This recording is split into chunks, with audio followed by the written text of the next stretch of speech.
Assalamualaikum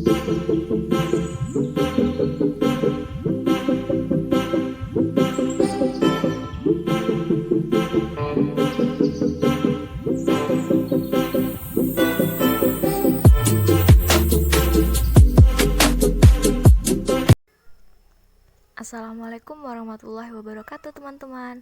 Belajar yuk, tapi perkenalan dulu. Kami dari kelompok 12 yang beranggotakan yang pertama, Cindy Indah Priswari, yang kedua, Sastrisma Dewi, dan yang ketiga, Windy Ayu Lestari. Oke, langsung aja kita masuk ke peta konsep dulu ya. Oke, di sini kami membahas tentang usia lanjut, di mana pada masa ini terdapat perubahan dan perkembangan. Yang pertama itu ada masa krisis hidup. Yang kedua, problema anak cucu. Yang ketiga, menghadapi berbagai penyakit. Dan yang keempat, persiapan hari tua dan kematian pada lansia. Usia lanjut itu yang seperti apa sih? Masa usia lanjut atau lansia adalah masa perkembangan terakhir dalam hidup manusia. Dikatakan seperti itu karena ada sebagian anggapan bahwa perkembangan manusia berakhir setelah manusia menjadi dewasa.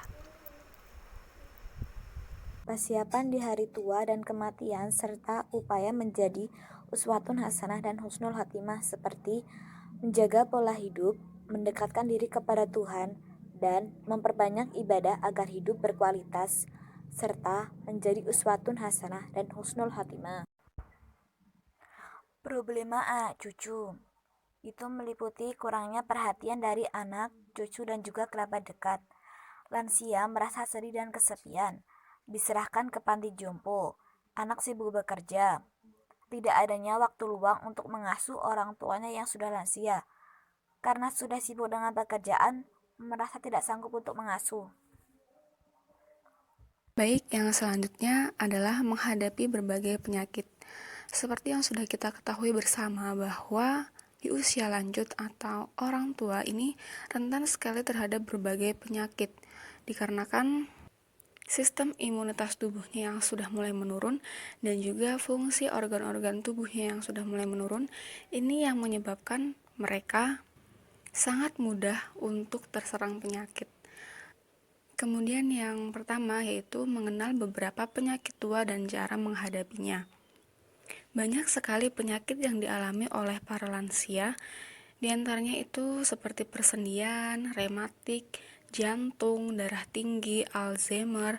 Nah, Alzheimer ini sendiri adalah gangguan mental yang menyerang pada memori yang terjadi secara perlahan namun pasti. Kemudian ada stroke, periodontal. Nah, periodontal ini merupakan penyakit yang kehilangan struktur kolagennya pada daerah yang menyangga gigi atau pada daerah gusi. Kemudian ada diabetes, hipertensi, dan penurunan metabolisme. Nah, cara untuk menghadapinya yaitu dengan berolahraga dan tentunya makan makanan yang sehat, yang bergizi, dan yang seimbang, seperti perbanyak makan buah dan sayur. Kemudian untuk periodontal ini sendiri, cara menghadapinya yaitu dengan menjaga oral hygiene personal, kemudian membersihkan gigi seperti penyekatan gigi personal. Nah, ini untuk mencegah atau menghadapi penyakit periodontal. Kemudian yang kedua ada pemeliharaan kesehatan.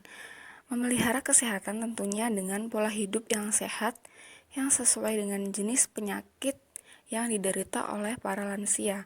Kemudian melakukan aktivitas fisik atau olahraga secara benar, teratur, dan sesuai dengan usianya. Nah, contoh olahraga yang sesuai untuk para lansia adalah seperti yoga dan juga senam. Ini merupakan olahraga yang ringan, yang tidak terlalu berat, yang cocok untuk para lansia. Selanjutnya, yang ketiga adalah coping post-power syndrome. Coping ini sendiri adalah segala sesuatu yang digunakan untuk mengatasi stres dan hambatan-hambatan yang dialami. Kemudian, post-power syndrome disebabkan karena adanya ketakutan tentang apa yang harus dihadapi ketika masa pensiun tiba. Nah, untuk menghadapi post-power syndrome ini sendiri bisa dilakukan dengan dari diri sendiri atau dari dukungan keluarga. Berpikir positif tentang masa pensiun akan membantu para lansia untuk menghadapi masa pensiunnya sehingga mereka akan tetap merasa bahagia di usia tua walaupun mereka sudah mengalami pensiun. Dan kemudian ada dukungan dari keluarga. Dukungan dari keluarga ini sangat berpengaruh terhadap mental para lansia dalam menghadapi masa pensiunnya. Karena dengan terus memberikan semangat kepada para lansia, akan membantu mereka menyesuaikan diri terhadap masa pensiunnya. Dan yang keempat, yaitu tips hidup sehat, nyaman, dan berkualitas di hari tua. Untuk hidup yang sehat, nyaman, dan berkualitas di hari tua, yaitu tentunya dengan makan makanan dengan menu seimbang, beraktivitas fisik, mengelola stres, menyediakan waktu untuk rekreasi, karena dengan rekreasi, pikiran akan menjadi fresh. Kemudian dapat juga menurunkan stres. Kemudian yang selanjutnya yaitu menjaga kebersihan diri dan lingkungan, berpikir positif, serta dukungan dari keluarga juga berpengaruh untuk menciptakan hidup yang berkualitas di hari tua.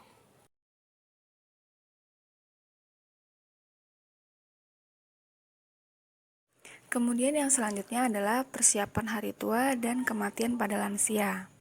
Para lansia yang memiliki kecerdasan rohaniah, mereka memiliki cara lain dalam memandang hidup.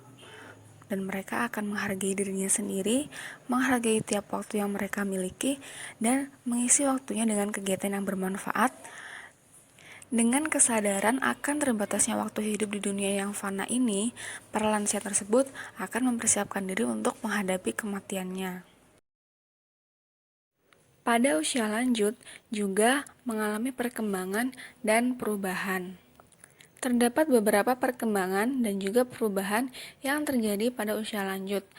Yang pertama ada perkembangan fisik dewasa akhir, perkembangan psikis dewasa akhir, penyesuaian sosial pada dewasa akhir, ada perkembangan keagamaan, perubahan motorik pada lansia, perkembangan moral pada lansia, peran lansia dalam keluarga, dan juga peran lansia dalam masyarakat. Tentunya, orang-orang yang sudah berada pada usia lanjut akan mengalami beberapa perkembangan dan juga perubahan yang sudah disebutkan tadi. Perkembangan fisik pada dewasa akhir ini merupakan penurunan pada fisiknya. Yang pertama ada penurunan daya ingat, indera penglihatan, indera pendengaran, indera peraba, daerah bagian kepala yaitu pada memorinya. Kemudian ada penurunan daerah tubuh yang semasa mudanya kulitnya atau tubuhnya terlihat kencang. Kemudian di usia lanjut kulitnya atau tubuhnya itu terlihat kendur atau keriput. Kemudian ada daerah persendian yang juga mengalami penurunan dan ada perubahan pada kesehatan. Yang tentunya pada usia lanjut imunitas tubuhnya akan mengalami penurunan sehingga terjadi perubahan pada kesehatannya.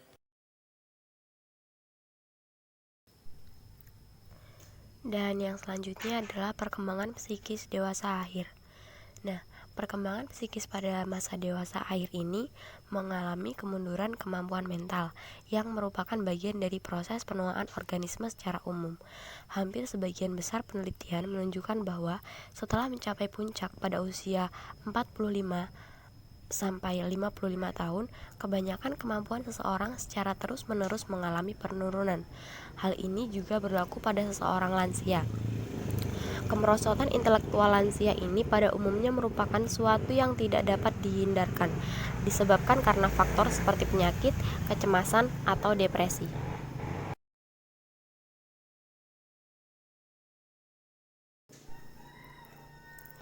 Yang ketiga adalah penyesuaian sosial pada dewasa akhir. Nah, banyak dari seorang lansia, terutama kaum wanita, mereka itu merasa kesepian karena anak-anaknya telah beranjak dewasa dan berkeluarga.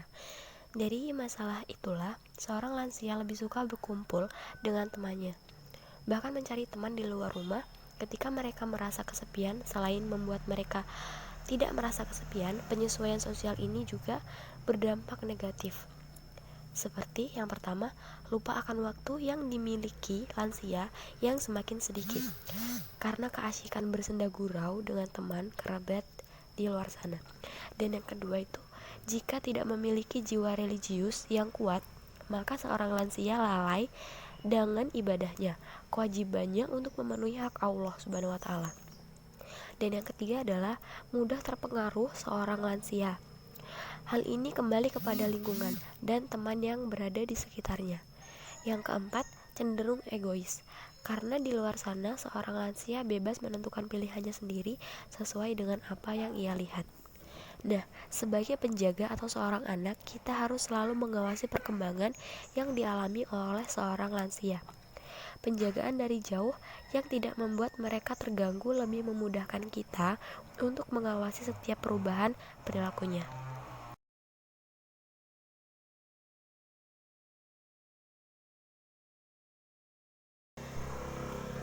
Nah, yang keempat adalah perkembangan keagamaan.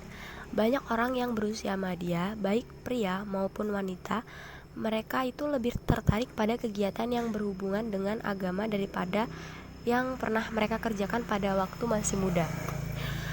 Nah, walaupun keinginannya ini mungkin bukan karena alasan keagamaan, contohnya, banyak orang manusia madya, terutama wanita, yang karena mempunyai banyak waktu luang menganggap bahwa kegiatan keagamaan atau sosial dapat digunakan untuk memenuhi kebutuhannya. Keinginannya ini lebih terlibat dalam kegiatan keagamaan yang akan semakin besar setelah seseorang kehilangan anggota keluarga atau teman dekatnya. Banyak juga wanita dan pria usia madya menemukan agama sebagai sumber kesenangan dan kebahagiaan yang lebih besar daripada yang pernah diperoleh dahulu sewaktu usianya masih muda. Yang kelima adalah perubahan motorik pada lansia. Pertambahan umur seorang berpengaruh terhadap fungsi organ tubuh setelah mencapai puncak kematangan usia dewasa. Nah, penurunan kemampuan melakukan aktivitas dan kemampuan kerja ini sedikit mengalami penurunan.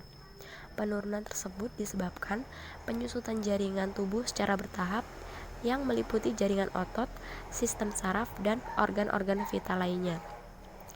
Nah, selain penurunan kemampuan fisiologi dan neurologis, terjadi pula penurunan berbagai kemampuan lain, seperti penyesuaian diri terhadap proses pemulihan sesudah bekerja atau berlatih. Yang kedua, fleksibilitas persendian. Yang ketiga, kontrol tubuh. Yang keempat, elastisitas otot. Yang kelima, sensitivitas pendengaran. Yang ketujuh, ketajaman penglihatan. Dan yang terakhir, daya ingat. Yang selanjutnya yang keenam, yaitu perkembangan moral pada lansia.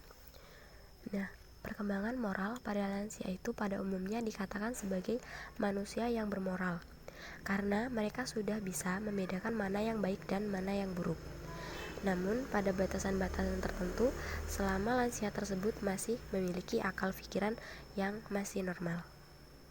7. Peran lansia dalam keluarga. Kehidupan dalam keluarga pada usia lanjut yang merupakan hal yang paling serius adalah keharusan untuk melakukan perubahan peran. Mereka semakin sulit dari tahun ke tahun, semakin radikal perubahan tersebut dan semakin berkurang persentase peran tersebut. Maka semakin besar pula penolakan terhadap perubahan. Pria atau wanita yang telah terbiasa dengan peran sebagai kepala keluarga akan menemukan kesulitan untuk hidup bergantung di rumah anaknya. Seperti juga halnya dengan pria yang memperoleh kedudukan dan prestise serta tanggung jawab dalam dunia kerjanya. Mereka akan sulit menghadapi fakta sebagai pembantu istrinya apabila sudah pensiun. Peran ini dirasakan akan menghilangkan otoritas dan kejantanannya. Yang terakhir adalah peran lansia dalam masyarakat. Sebagian besar tugas perkembangan usia lanjut lebih banyak berkaitan dengan kehidupan pribadi seseorang daripada kehidupan orang lain. Orang tua diharapkan untuk menyesuaikan diri dengan menurunkan kekuatan dan menurunnya kesehatan secara bertahap.